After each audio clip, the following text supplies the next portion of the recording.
Hello les ambitieuses, nous voilà pour un nouvel épisode, non je peux dire une nouvelle vidéo, parlons échec. Faut dire sur les réseaux, on voit toujours la réussite, mais parlons échec, parlons parcours, parlons concrètement. Donc moi avant TMK Invest, j'ai essayé beaucoup de choses. Première chose, c'était à mes 16 ans où j'ai fait une soirée avec ma copine, avec des cadres à Bruxelles, avec une expo, voilà, avec une expo. On avait gagné 400 €. On était tellement contente qu'on avait gagné 400 € à 16 ans. Pour nous, c'était beaucoup. Et donc là, ma première expérience, je me suis dit, c'est quand même intéressant l'argent, hein? Mais j'ai pas continué, j'ai utilisé cet argent pour voyager au Sénégal. On en parlera une autre fois. Mais bon, bref, j'ai arrêté ça, mais c'était une bonne opportunité. Tout ce qui est musique, expo, parce que j'aime bien la musique, j'aime bien la peinture, etc. Et donc après, la prochaine chose que j'ai essayé, c'est que j'avais lancé une page où je faisais déjà des interviews, un peu comme maintenant, mais je n'étais pas sur la caméra. Et donc avec mes sœurs, on allait interviewer des artistes. Ça avait bien commencé et puis je ne sais pas pourquoi on a arrêté. On faisait des soirées dans des boîtes, au Mirano, etc. C'était un monde qu'on était rentré, que j'aimais bien. Mais après, je pense la flemme qu'on a arrêté, la comptabilité qui était compliquée s'imposait aussi en tant que femme dans le business, dans ce monde-là.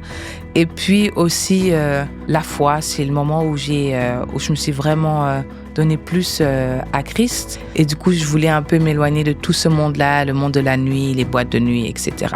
Et donc là, j'ai commencé à travailler dans le salariat. Et c'était pas assez, je m'ennuyais. Le 9-17, tu rentres et puis il n'y a plus rien. J'avais besoin de plus. Et donc, j'ai testé plein de choses, comme la vente de baskets au Congo, à Kin.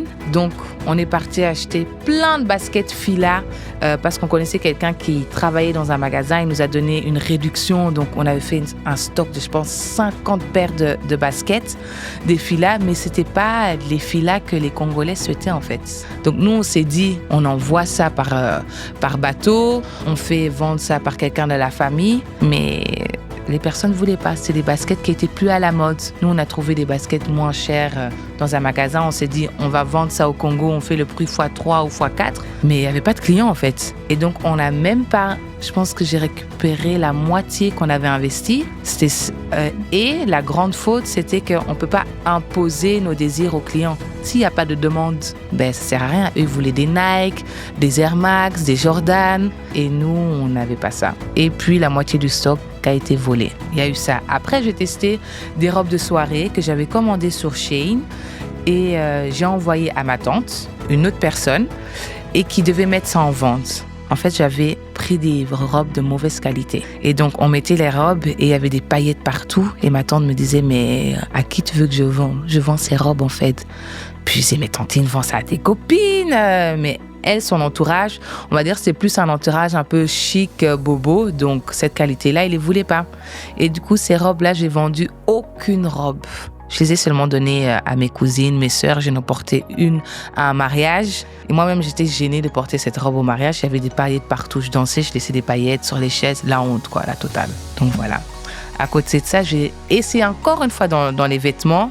Là, je me suis dit, on va aller chercher un budget plus petit et chercher les clients qui peuvent s'acheter des t-shirts à 5 $, à 10 $. À l'époque, sur Shein, le plus que tu achetais, le moins ça coûtait. Et j'avais refait une commande sans demander aux gens qu'est-ce qu'ils veulent. J'imposais ça à mes cousines. Je dis non, tes copines vont acheter ça, vont acheter ci. Donc j'ai fait mon stock, j'ai envoyé. Elles n'arrivaient pas à vendre non plus. Et c'est peut-être pas des vendeuses dans l'âme. Et elles me disaient non, envoie-nous ces parfums-là. C'est ça que mes collègues de classe cherchent. Et du coup, c'est encore un stock que j'ai totalement perdu. Et ce que j'ai appris de ces différents business, c'est qu'il faut vraiment faire une étude de marché avant de se lancer dans un business. Moi, j'ai souvent, j'ai une idée, allez, on lance, on fait pas de recherche, on va voir comment ça va donner. Mais c'est mieux de prendre son temps, de voir s'il y a vraiment une demande ou de même faire un stock qui n'existe pas en fait. Tu crées une page, tu dis que tu vends ce type de choses. Est-ce qu'il y aura des gens qui vont venir te demander? Si oui, tu peux commencer à acheter. Sinon, tu sais qu'il n'y aura pas de demande en fait. Et donc, à travers ça, quand je suis partie pendant un voyage au Congo, je commençais déjà à beaucoup filmer sur les réseaux, ce que je faisais à mon travail en tant que salarié. Et comme j'investissais déjà dans l'immobilier, je montrais tout ça. Et du coup, il y avait des amis de classe, quand j'étais de secondaire, qui m'ont écrit « Ah, mais tu es là, comme tu es dans l'immobilier en Belgique, tu investis, quand tu vas au Congo, regarde si on ne peut pas investir, regarde si tu ne trouves pas des terrains. » Et puis je dis « Ah, là, il y a une demande. » Et donc, j'ai répondu à cette demande. Je suis partie voir sur le terrain, trouver des terrains, trouver des partenaires avec qui je pourrais me lancer. Et de là, c'est TMK Invest qui est sorti. Et c'est là, ce TMK Invest qui fait que je suis devant vous en train de faire cette vidéo, parce que c'est avec TMK Invest que je peux payer ces vidéos, pour vous dire vrai. Donc, ce que je peux vous dire, il ne faut pas avoir peur de l'échec. À travers cette chaîne, déjà, vous pouvez apprendre à travers mes échecs, les échecs des intervenantes, leurs conseils, mais il faut passer à l'action. Ne restez pas juste à regarder cette vidéo, mais passez à l'action. Sachez que j'ai 10 opportunités de business pour vous, gratuitement les filles. Oui, gratuitement. 10 opportunités business que vous pouvez lancer en Afrique à distance. Parce que moi, au début, je voyageais pas beaucoup. Je gérais tout mon business à distance en tant que salarié à temps plein. Donc, c'est possible de le faire. C'est pas facile, mais c'est possible. Donc, en dessous de cette vidéo, je vais vous mettre un lien avec un e-book gratuit que vous pouvez télécharger. Et s'il y a une opportunité de business qui vous intéresse, lancez-vous. Faites une étude de marché. Choisissez un pays en Afrique où il y a une demande et lancez-vous. Et puis, n'hésitez pas à revenir vers moi ou sur la chaîne pour laisser un commentaire pour dire « Hey, je me suis lancée ». Donc voilà les filles, à très bientôt et n'oubliez pas, passez à l'action. Bye bye.